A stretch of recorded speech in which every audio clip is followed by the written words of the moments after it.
Hi, my name's Joel Gordon. I'm with the Museum of Discovery, and we're talking about STEAM. That's science, technology, engineering, arts, and math. And yes, I'm very short, and this is Nick Jones, and he's very tall. How tall are you, Nick? I am 6'6" tall. 2 meters. 2 meters. Nick's 2 meters tall, and he works here at the museum. And today, he's going to be our osteologist. That's right. That's someone who's really fond of bones.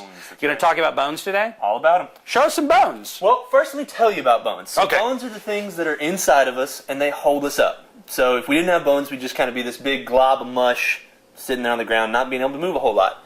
Well, let me ask you this question then. Do we have the same number of bones? I mean, you're much taller than me, so do you have more bones than I do? I don't have more bones, but my bones are just bigger. Oh. Yeah. So you have longer bones. I do. I have longer bones, and sometimes I might have thicker bones. And so, yeah, my bones are just generally bigger, but we all have the same number of bones. Fantastic. There you go. All right.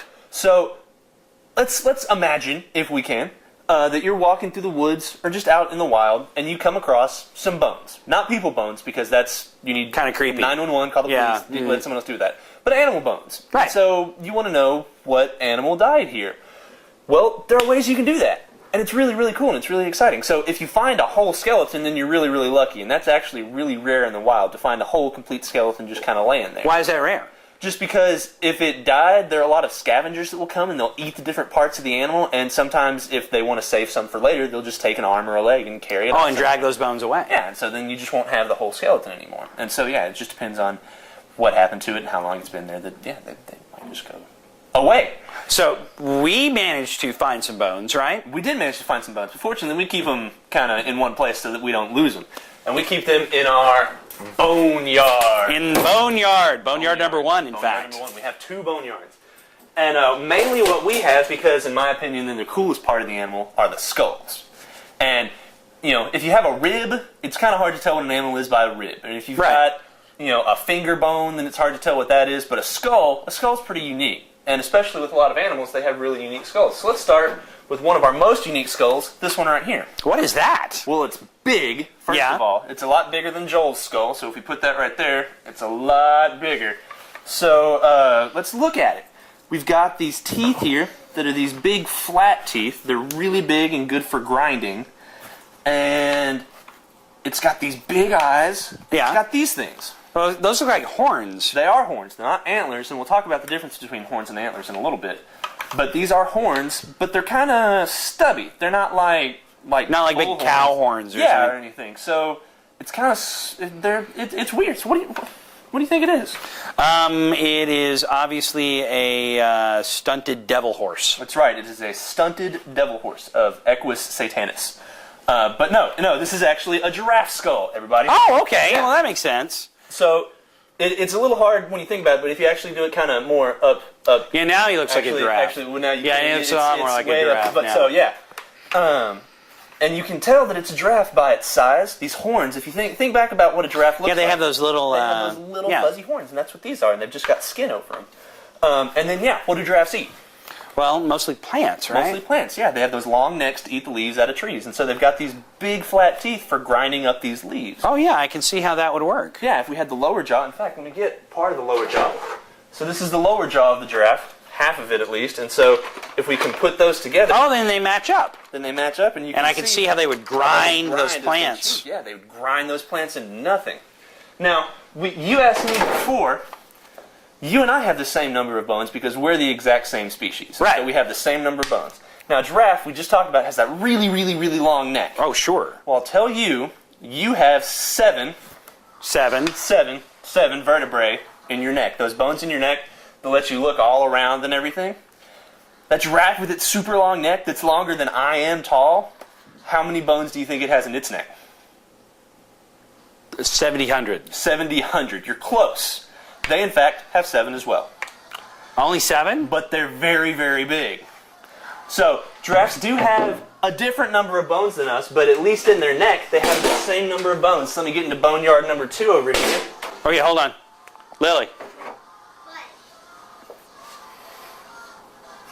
All right. So we'll go to boneyard number 2. All right, so let me get here into boneyard number 2, and we can see, actually, this is a giraffe vertebrae.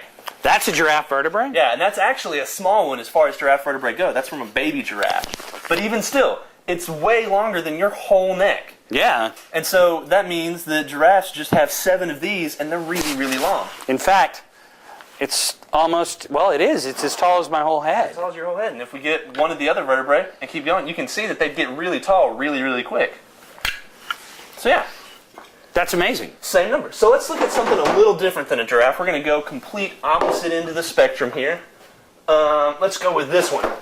Whoa! Really cool. That is an alien skull. It is an alien, yes. It's modeled after the one that crashed in Roswell.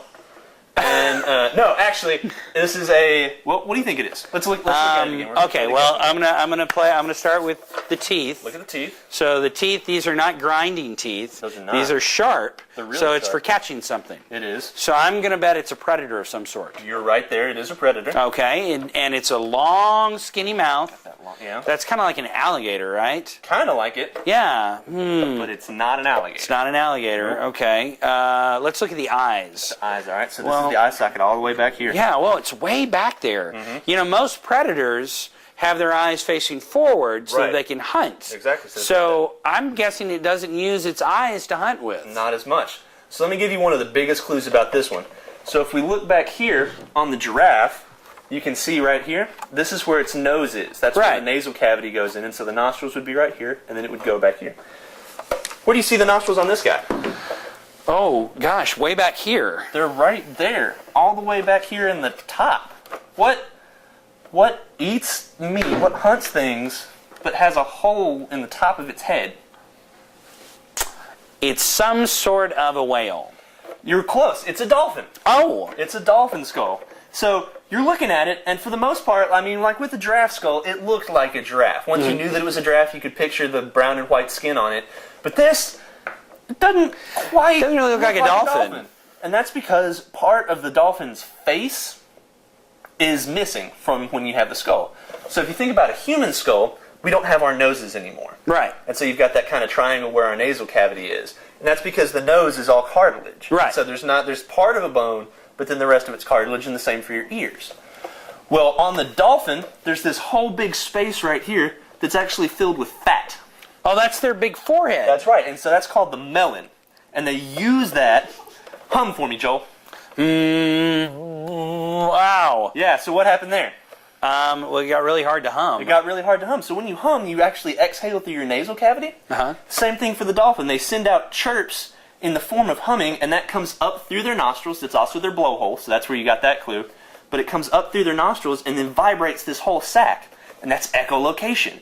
So that sound will go out through the melon and then bounce off of whatever's out there, and then come back and vibrate the melon again, and then they can process that. So it's using not so much its eyes to hunt with, but its sonar. But it's sonar, that's right, with its melon. Oh, that's fantastic. And so, yeah, that's why you got to be careful about what you're looking at, because sometimes it won't always look like what it has. But let's look at the teeth, because you mentioned those. Those are predator teeth. So they don't have the big flat grinding teeth for grinding up leaves. These are really, really sharp, pointy teeth, and these are for grabbing onto fish and never letting go. And they're good at that. I've seen that. And it's really, really neat. Show us one more. One more skull. All right, let's do a good one. Let's see here. We'll do Oh, yeah. this guy. He looks familiar. He does look familiar, oddly familiar. So we've got these big eyes in front, so he's got that binocular vision. We've got these very differentiated teeth. So let's look at the teeth. We're missing some of them. Yeah, I see that. But when we're looking at it, so I see there's a pointy tooth right there, and there's a big flat grindy tooth, so he's got sharp teeth and flat teeth. So he probably eats meat and fruit and leaves? Right, and so that's an Omnivore. Omnivore, there you go. And, boy, he's got this big brain case. Really, I mean, his head is So really he's big. probably a good thinker. He is a good thinker, but he's small. Yeah. And he kind of looks like a person. It's kind of like a people skull. It kind of is like a people's skull. But people don't have these canines like this. Right, they're not quite as big, and that, for something so small, that's a pretty big brow ridge. That is, it's a very big brow ridge and big eyes. And big eyes, and the whole mouth kind of comes forward. So this Yeah. is a chimpanzee skull. Oh! But it's not any chimpanzee skull, it's a baby chimpanzee skull. That's why it's so small. That's why it's so small. And what's really neat about it is that you can see some things in primate development that are true for the chimpanzee that are also true for us. Like what? Well, for example, these really big eye sockets. when you're born, your eyes are almost the same size that they're going to be for the rest of your life. Your Really? eyes don't really grow that much. And so that's why kids always have those really big, bright, childlike eyes, because they look so much bigger in proportion to the rest of their skull. You can also tell that he's a baby because the bones in his skull haven't fused together yet. That's right. That's these lines, these little separations that are here. And so if it was an adult, or if you look at any of our other skulls, those bones would be really, really fused together. And that's actually the soft spot. Right there in the middle? Right there in the middle, right there in the back, yeah. And that's where these bones will eventually fill up with Completely calcium come and together. close up. Right, and so that's where you shouldn't poke a baby. Also looking at it, he does have baby teeth. And that's not why they've fallen out, it's just fallen out because this is an old skull. But these teeth will fall out, and then he'll get his adult teeth. But chimp adult teeth are much different than person adult teeth. In what way? They are much, much more differentiated. They will have huge canines, about 3 inches, 2 to 3 inches on a male chimp. And then they do, their whole mouth gets much, much bigger. Right, and their brow it sticks out more. Exactly. And so just like when a boy grows up and everything kind of squares off and gets more pronounced in the face. More adult. More adult, exactly. The same thing would happen to this guy. And it's really neat to see that these things about primate development are true for all the primates. This has been fascinating, Nick. Thanks for coming to STEAM Laboratory today and talking to us. No problem. I hope we get to do this again. I hope so too. All right, well, you've been watching STEAM. Thanks for watching. If you like us, make sure you like us. And we want to hear your comments so that we know what you're thinking, because we want to talk about what you want to talk about. You're going to have an opportunity to try and decide what kind of skull this is. All right. So you've been listening to Mr. Nick? Listen to everything I said about Okay, good. identify skulls. Okay, so try and identify this skull. What is that? Is that an omnivore? A carnivore? A carnivore. It's a Think it's carnivore. carnivore? Why do you All think right. it's a carnivore? Because it has big sharp teeth. It has those big sharp That's teeth. right. That's right. And I know that all carnivores have sharp teeth. You're right. But look back here. Those are still kind of sharp. They're weird looking. This is a tricky skull. But they're still flat too. You think he could grind up something in those teeth? Do you think he might eat plants too? I think it's an omnivore. An An omnivore? Okay. So what else can we see about it? He's got his nose up front here. It's not a very big skull. You're right. You said it was tiny. He's got eyes right here, and they're kind of big eyes. Yes, So what does that very mean? big eyes. So what needs big eyes? They... Nocturnal. That's Very right. good. That's right. Alright, so he's nocturnal and an omnivore, kind of small. Look at the overall shape of his skull, too. Turn that way so everybody can see you. It's kind of pointed. So he's got kind of a snout. He might look a little bit like a small dog, almost. What kind of animal do you think that might be? What's an animal that you know that might look like that? Just take a guess. Looks like a small dog. Comes out at night. Comes out at night. Eats plants and animals. What do you know that it might be? Do you think that we have them around here? Do you think we do? Do you guys think we do? All right, you guys guess. Write in your comments. Help Lily out. Help Lily out. So you tell us what you think this skull is, and we'll get back to you later. Thanks.